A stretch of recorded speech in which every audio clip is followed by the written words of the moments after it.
It's only been about 6 months since Apple took the wraps off their brand new iPhone lineup, but can you believe it? The rumor season is already upon us.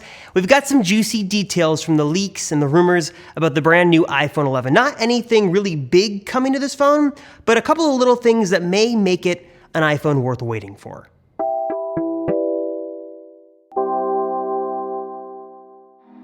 So before we delve deep into the iPhone 11 rumors, do you guys want more talk about Apple, iPhone 11, Apple TV, all the crazy stuff that Apple is doing these days? If you do, check out the Apple Circle podcast. We delve deep every week into everything Apple, and you can listen to us wherever you listen to podcasts. So Apple Podcasts, Stitcher, Overcast, Pocket Casts, we're everywhere. Give us a search, give us a listen, and enjoy a little bit more Apple Circle throughout your week.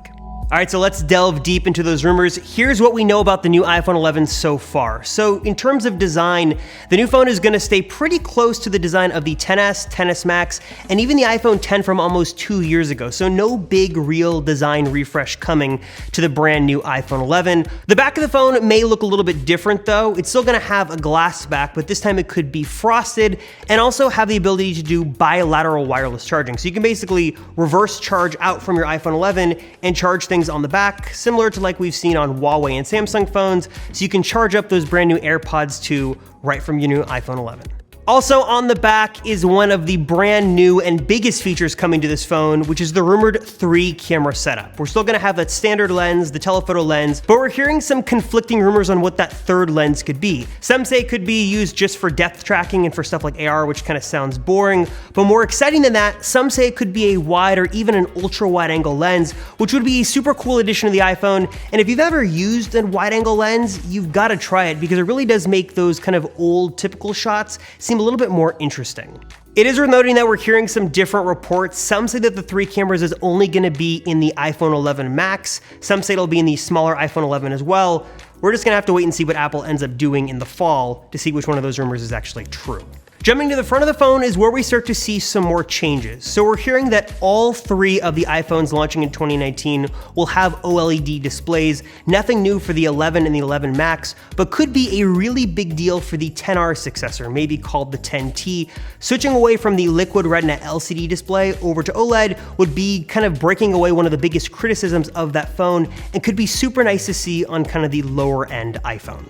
But the notch could get a little bit smaller. We've heard some reports that there's some new Face ID tech going into the new iPhone 11, which could shrink the notch a little bit and make Face ID even better. So you know on the iPad Pro how you can unlock in any orientation, portrait, landscape, even upside down? That could be coming to your brand new iPhone 11, which would be a really nice feature to see.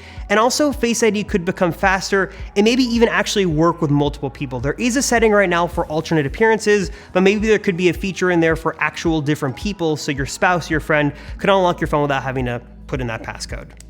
Also, for you mega fans of the Apple Pencil on the iPad line, we've heard reports that maybe the iPhone 11 could natively support the Apple Pencil, but I wouldn't get too excited. We heard this right before the XS and XS Max launched, so take this with a grain of salt. But if you are actually interested in the Apple Pencil and you actually want to use it on your iPhone 11, leave a comment and let me know because I just can't see it.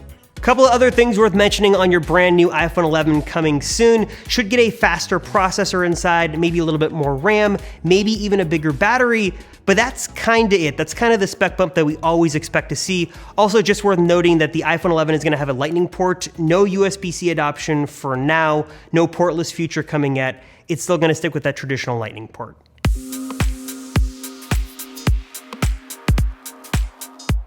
And besides all this iPhone 11 hardware, we're also learning that iOS 13, the software behind this new phone, could bring a lot of improvements as well, including a long wanted and long rumored crowd favorite, a system-wide dark mode. According to a report from 9to5Mac, you can go into settings, you can toggle this on and off, kind of like we can in Mojave.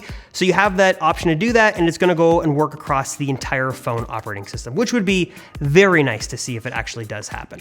Some other new things coming in iOS 13, of course, bug fixes, improvements, speed enhancements, but also the ability to have a brand new and improved reminders app that should get rebuilt from the ground up. Also some new improvements in the default mail app, and also a refined and kind of redone volume HUDs. You know when you change the volume on your iOS device, how it kind of blocks out the entire background and stays on a little too long than it should?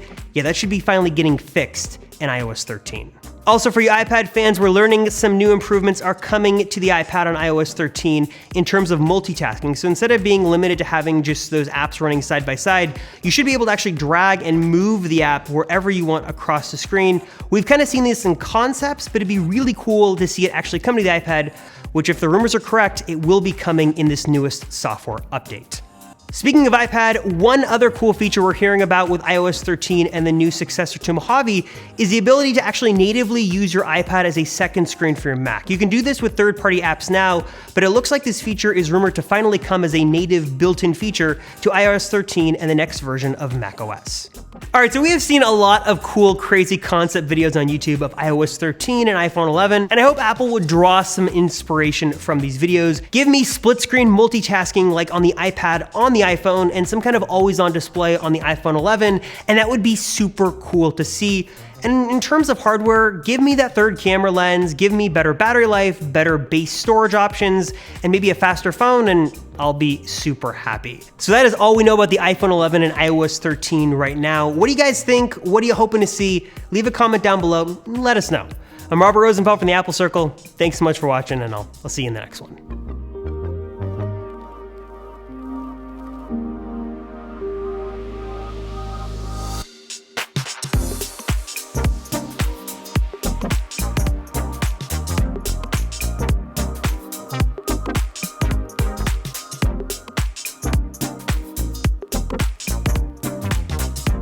In terms of hardware, I don't know, add the third lens, add better battery life, better base storage, and that would be... That's gonna go in the, this is gonna go in, this is going in the end.